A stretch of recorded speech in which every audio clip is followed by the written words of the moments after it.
Now, I have been told that the beginning is a rather good place to start. And boy, is this one certainly a start. I won't lie, I had a bit of trouble writing this script, and I don't think it's just because I've never written a script before. You see, Friendship is Magic Part 1 serves as the introduction to not only the first season, but to the entirety of the fourth generation of My Little Pony. So, that begs the question, by what standards may I judge this episode? The show's quality has clearly improved over the years, at least according to most people, so that would render this episode inferior in many respects. But for a short time, this was the standard of quality for the series, rendering it to be one of the best for a spell. And of course, this is without taking into account how the show's audience has shifted over the years and how the staff compensated as a result. I can't just ignore all the subsequent episodes for the sake of this one, though. I mean, this series is called Looking Back FiM, after all. How do I take the standards of the time of the episode's release into account, while also applying a retrospective critical eye in comparison to all that came after? In all honesty, I don't think there is a crowd-pleasing way to review Friendship is Magic Part 1 in this manner.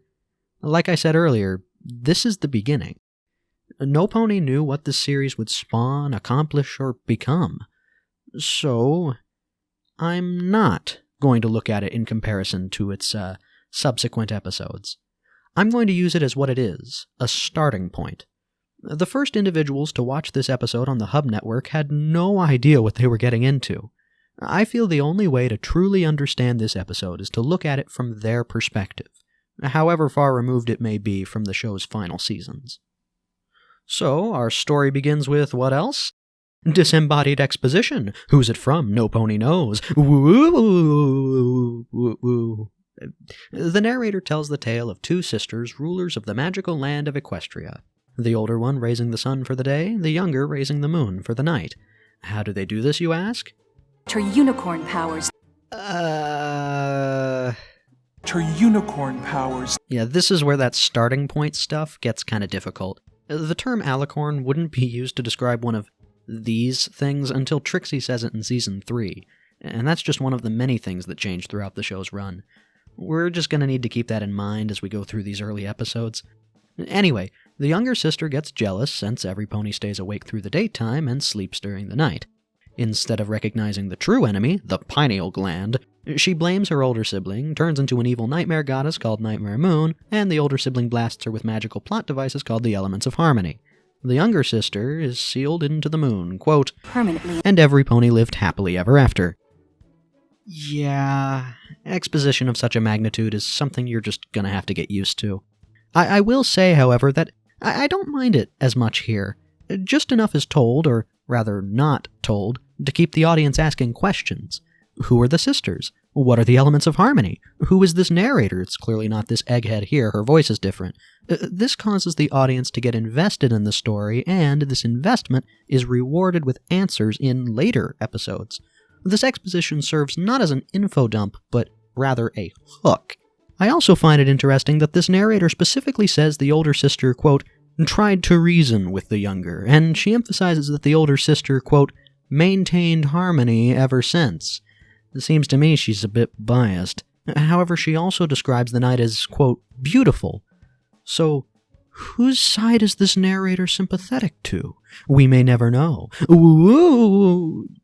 Yeah, I'm aware the narrator is Celestia, but we don't find that out till episode 2, so cool your roll. Remember the whole rewarding investment thing? Anywho, we then fade to meet our main character, Twilight Sparkle, pondering what the elements of harmony are supposed to be. After a quick, needlessly divisive theme song, she rushes home to learn more, blowing off some other ponies who wanted her to go to a party with them. We learn so much about Twilight from these first few minutes. She's bookish, pondering, driven, and doesn't care too much for social events, all conveyed implicitly. It's a textbook example of show, don't tell. Does that pony do anything except study? I think she's more interested in books than friends. Until it isn't. Now, maybe I don't understand social dynamics all that well, but what about Twilight's response to their invite warrants that kind of a reaction? I know that later we see Twilight as socially uncaring and even a bit rude, but at this point the most she said was, Oh, sorry girls. and gave an excuse as to why she couldn't go. Frankly, these three seem like the only ones at fault here. Don't worry, though, Twilight balances things out when she barges into her home, potentially injuring her dragon assistant Spike without batting an eye. Still blowing off that party from earlier, I'm sure that won't have any unintended consequences, Twilight has Spike help her find a book, Predictions and Prophecies. Now, this is the first time we see Twilight really interact with another character, for more than a passing line. It's also the first time we see unicorn magic, so that's pretty cool. Twilight is shown to be dismissive, prideful, and rather oblivious to what is not directly on her mind, often to the detriment of Spike. Spike, however, works diligently to help Twilight out and seems to live in the moment a bit more. This dynamic between the two of them causes Spike to come off as somewhat of a guiding force, one that Twilight often ignores or puts down, and we're going to see a lot of that throughout this episode. Twilight's lead on the elements of harmony takes her to the old pony's tale of the Mare and the Moon, to which Spike is already skeptical. We find out that on the longest day of the 1000th year of Nightmare Moon's banishment, the stars will aid in her escape, so she can bring about eternal night. Okay, putting the environmental issues of never allowing the sun to rise again aside, what does the whole stars will aid in her escape thing mean? I want to know more about that. We're going to learn more about that, right? I'm sure we'll learn more about that. Also, insert famous hourglass tease here, and moving on. Twilight has Spike send a letter to Princess Celestia to warn her, to which Princess Celestia promptly responds, a little too promptly, that Twilight is an egghead and needs to get a life. I'm paraphrasing here, but trust me, that's basically what it says.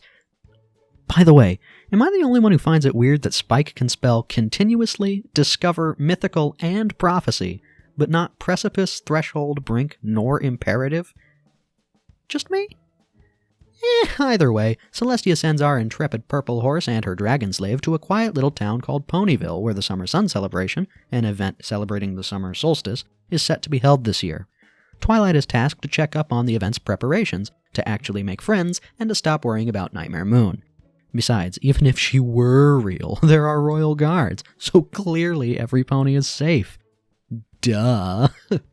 Upon exiting the escort chariot, Spike urges Twilight to talk to others. This results in a peculiar pink pony promptly panicking precipitously.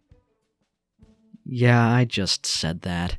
Shaking that off, Twilight and Spike then head out to Sweet Apple Acres, an orchard where the caterer for the celebration is supposed to be. This is where we meet Applejack, a southern-style apple farmer who happens to be that caterer I was just talking about.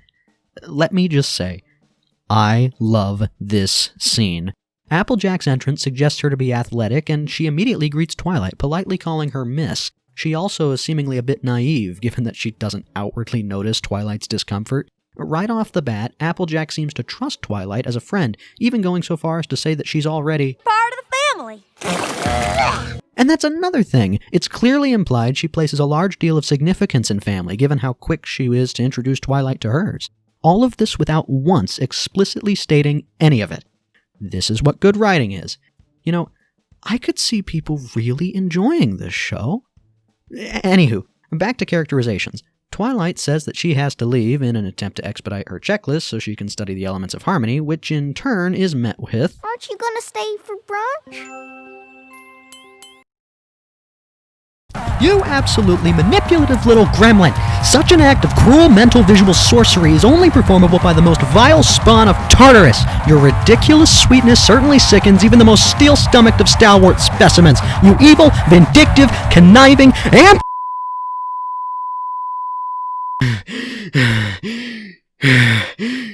I'm calling it. I'm calling it now. Apple Bloom is the mastermind here. She's the reason Nightmare Moon comes back. I'm telling you, I see the signs. Okay, where was I? Oh, that's right. Twilight stays for brunch. Afterward, she goes to check up on the weather. Adding to her already fantastic day, Twilight is knocked down into a mud puddle by the very pony she needed to see, Rainbow Dash. After cleaning Twilight, drying her off, then delighting in a bit of schadenfreude, it's revealed that Rainbow Dash hasn't cleared the sky of clouds at all, which I guess Pegasi can just do. That's pretty cool. And has been instead practicing to impress the elite flying team, the Wonderbolts. Twilight, further making me question if she's truly the hero of this story, proceeds to use this to manipulate Rainbow, saying that the Wonderbolts wouldn't take her on if she couldn't even keep the sky clear. What's said next is the stuff of legends. I could clear the sky in 10 seconds flat. I'm sure that line won't get overused anytime soon. I love this scene for the same reasons I love the scene with Applejack. Just from what's shown, we can tell that Rainbow Dash is a prideful, rambunctious, carefree, overly confident, and arrogant procrastinator. Also, she'd never leave Ponyville hanging.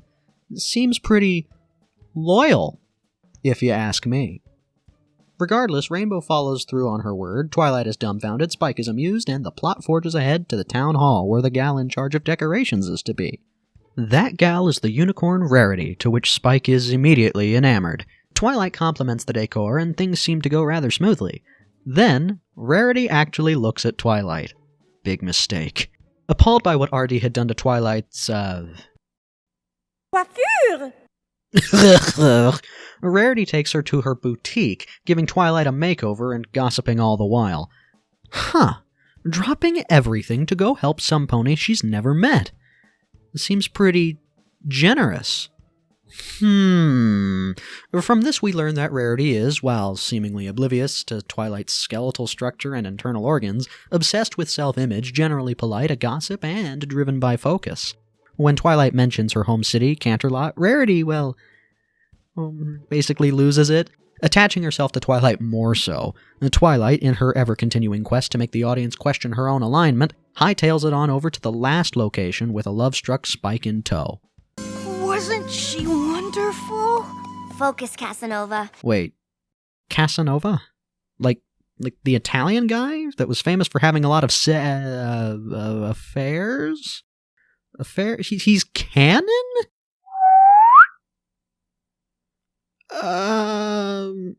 Please go away. Moving on.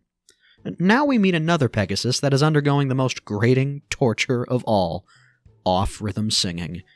Twilight barges in, eager to check off the last item on her list, music. This results in the birds flying away and the yellow Pegasus closing herself off. After a few attempts to make conversation, which is the nicest Twilight's been this whole episode, the violet one elects to leave. However, upon noticing Spike, the Pegasus excitedly rushes to meet him, introducing herself as Fluttershy. We find her to be courteous, yet not above giving criticism, soft-spoken, yet polite, easily startled and shy, intensely curious, and at the very least a bird lover. Oh, and oddly strong? She talks to Spike for the rest of the day, with Twilight growing more and more agitated all the while. They finally arrive at the Golden Oaks Library, where Twilight will be staying. After a hurried excuse about Spike needing to go to bed, which almost backfires because Fluttershy kindly offers to take care of him, Twilight rudely slams the door, ready to begin further research on the elements. Oh, and then a surprise party happens. This is where we meet Pinkie Pie, the pony we caught a glimpse of earlier in this episode.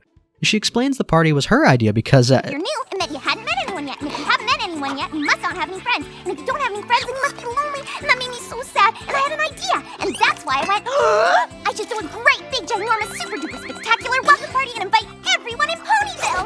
See? And now you have lots and lots of friends. Hey! I'm the one who's supposed to ramble on about stuff that every pony already knows, okay? I believe it's evident at this point that Pinkie is rather hyperactive, excitable, and oddly curious. She's also rather observant, given that she knows... Every pony, and I mean every pony in Ponyville.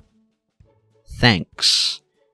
At the same time, however, she comes across as rather oblivious, completely misunderstanding the point of Twilight's "libraries are supposed to be quiet" comment. However, Pinkie's intentions seem pure, given that she claims to be helping Twilight make friends. She's a rather funny individual, isn't she? A bit of a laugh, wouldn't you say? Okay, that one was forced. It seems like I'm not the only one miffed by the exposition, though, as we see Twilight tries to ignore it. It was then that she learned her first important friendship lesson. One does not simply ignore Pinkie Pie without consequences.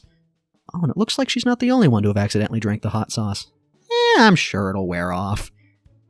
Pinkie, what are you doing? What? Stop! I'd like to pause just a moment and survey what we have here. We've got an overly trusting farmer, a lackadaisical athlete, a wannabe sophisticate, a fearful animal lover, and a party practitioner, all grouped together here, so perhaps they're acquainted with each other? In addition, we also have a protagonist in our seemingly prideful, socially inept bookworm. Oh, and Spike. These are the characters we will be following for literal years to come. Let that sink in for a moment. Now, I argue their staying power stems from their characterizations in this initial episode. All of the things I've mentioned about them thus far get explored in dozens of episodes down the line. The traits we are shown here are realistic and well-rounded enough to resonate with the audience and thereby persist in its collective consciousness. I mean, there's a reason I'm reviewing this episode over 10 years after its initial release. It's just interesting to think about that this entire show originates from here. I digress. So, Twilight's not happy about her current situation, not being able to do more research on the elements and all. Not even a pep talk from Spike is able to cheer her up. Wait, doesn't the lampshade thing mean he's drunk? Wait, are we sure this show is for kids? In any case, Twilight, after deeming the goodwill that others have shown her to be crazy, laments to herself about her worries regarding the mare and the moon. Now, okay, I know I've mocked Twilight's general social ineptitude and rudeness throughout this episode, but I feel this moment here really brings to light her perspective on the whole situation. She is genuinely worried about the safety of Equestria and actually believes that she has failed to do something about it at this point, so much so that her self-doubt starts to creep in. While it's a far cry from the twily nanas that we are subjected to later, her anxiety, paranoia, and low self-esteem are highlighted here. Its juxtaposition with the party going on just downstairs drives home the feeling of self-isolation that Twilight has brought upon herself.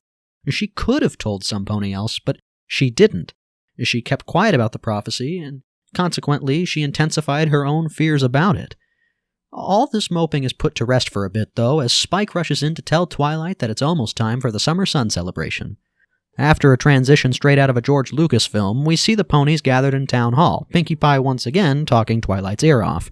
Mayor Mare starts giving a speech glorifying Princess Celestia and how she raises both the sun and the moon. Sound familiar? And we see the, stars aiding in Nightmare Moon's escape? What is going on here? Is this ever explained? Well, the curtains are drawn back to reveal that Celestia isn't there. What a twist. Pinkie goes on about some guessing game shenaniganery, followed by Rarity stating the obvious. She's gone! Huh. So is Celestia, like, captured or something? Is that why she isn't here to help? I'm just gonna assume that. I mean, after all, it would be pretty cruel to just let this happen for whatever reason, right? Right? Speaking of things happening, Nightmare Moon suddenly manifests herself, monologuing about how no pony has noticed the signs of her return, revealing her intentions to the large crowd of ponies that could probably overpower her through numbers alone, and, standard villain fare. I mean, even Apple Bloom is cringing at the cliché with her 2 cohorts that she hasn't met yet. Wonky timelines aside, Rainbow Dash demands answers regarding Celestia's whereabouts. Do I even need to mention loyalty here? Then Twilight reveals that this gal here is in fact the Mare and the Moon, Nightmare Moon. Nightmare Moon follows up with a legendary line of her own. The night will last forever! Then the camera zooms in on Twilight and... Oh, come on! The suspense was just rising to unprecedented levels, and you slap a to-be-continued card up? I guess I'm just gonna have to watch the next part now, and... Oh. I see why they did that. This episode had a massive job, as it needed to introduce this large cast of characters, both to each other and to the audience. It also needed to endear them to us while giving them flaws that could be explored later. We also got hints of various key locations that future episodes could take place in, all while unveiling a plot with decently high stakes in an effort to keep that same audience invested. This is, of course, without mentioning the whole marketing the accompanying toy line thing. I say, given the pressures placed on this episode, it passes with flying colors. So much of what we see in later episodes of the series can be traced back to this initial premiere. The characterizations are solid, the writing is, on the whole, pretty tight, if a tish too explicit at times, and the animation, while a bit stiff, isn't bad. Future episodes do have vastly increased quality, so I can't say this episode is one of the best of the series anymore.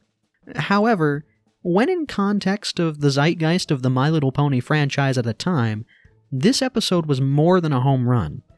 Friendship is Magic Part 1 was a rebirth of a franchise that was long thought dead.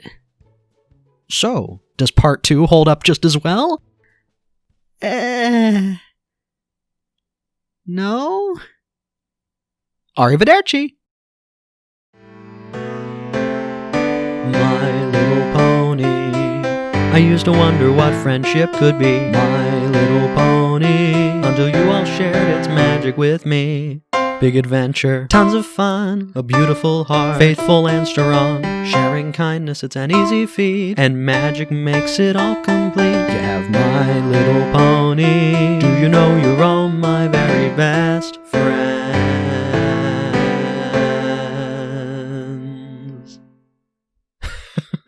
I can't sing. Oh, this is a bad idea right here.